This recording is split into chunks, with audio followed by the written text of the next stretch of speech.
కులగణనకు సై జనాభా లెక్కలతో పాటే వివరాల సేకరణ రాజకీయ వ్యవహారాల కేబినెట్ కమిటీ నిర్ణయం. స్వతంత్రం వచ్చిన తర్వాతే ఇది తొలిసారి.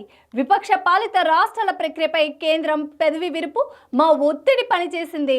నిర్దిష్ట గడువుతో పూర్తి చేయాలని సూచన. తెలంగాణ నమూనాను అనుసరించండి. అక్కడ 1,00,000 మందిని సంప్రదించి ప్రశ్నలు ఖరారు చేశారు. రిజర్వేషన్లపై 50% పరిమితి తొలగించేలా కూడా ఒత్తిడి తెస్తామని రాహుల్ గాంధీ చెప్పారు. యాక్చువల్లీ నిజంగా ఇది ఎవరు ఊహించిన అంటే మోడీ ప్రభుత్వం ఇటువంటి కులగణన చేపడుతుందని మాత్రం ఎవరు ఊహించలేదు. ఒక సడన్ సర్ప్రైజ్ గా చెప్పొచ్చు మనం. ఇది నిన్న కేంద్ర కేబినెట్ లో తీసుకున్నటువంటి నిర్ణయం ఇది. అయితే 2021లోనే జనాభా లెక్కల జనాభా గణన చేయాల్సి ఉంది, కానీ కరోనా వల్ల అది వాయిదా పడింది. ఇక 2023లో చేస్తారు. జనగణనతో పాటే కులగణన కూడా చేస్తారని ప్రచారం జరిగిన మోడీ ప్రభుత్వం మనం అందుకు ససేమీరా అన్నది. అంతరాలు అవసరం లేదు, ఇట్లా కులగణన వల్ల అంతరాలు పెరుగుతాయి, తారతమ్యాలు ఇవన్నీ విభేదాలు వస్తాయి అని చెప్పేసి కూడా మోడీ ప్రభుత్వం గతంలోనూ బీజేపీ నేతలు ఆరోపిస్తూ కూడా వస్తున్నారు.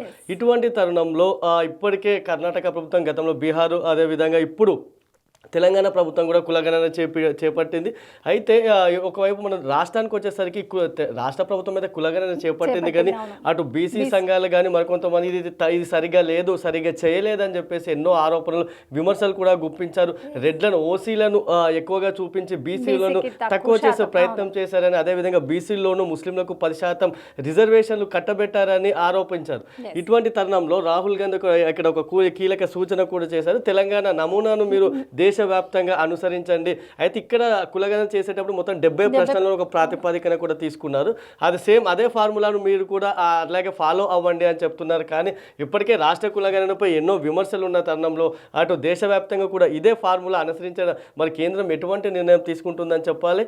అయితే ఇక్కడ అటు నిన్న కేంద్ర మంత్రి అశ్విని వైష్ణవ్ అయితే ఎప్పుడైనా సరే కాంగ్రెస్ కులగణనకు వ్యతిరేకమని, ఏదో విపక్షంలో ఉన్నప్పుడు మాత్రమే కులగణన పేరుతో హడావిడి చేస్తుంది, ఓట్ల కోసమే రాజకీయాలు చేస్తుందని నిన్న ఆరోపించారు. ఎందుకంటే 2010లోనే మన్మోహన్ సింగ్ ఒక లోక్సభలో హామీ ఇచ్చారు, మేము కులాల వారీగా జనాభా లెక్క చేపడతాం. జనాభా 2011లో కాంగ్రెస్ జనాభా గణన చేసింది, జనగణన చేసింది, కానీ కులగణన మాత్రం చేయలేదు. ఆయన 2010లోనే హామీ ఇచ్చిన, ఎందుకు 2014 వరకు కూడా ఎందుకు కాంగ్రెస్ ప్రభుత్వం కులగణన చేపట్టలేదని నిన్న అశ్విని వైష్ణవ్ కూడా ప్రశ్నించారు.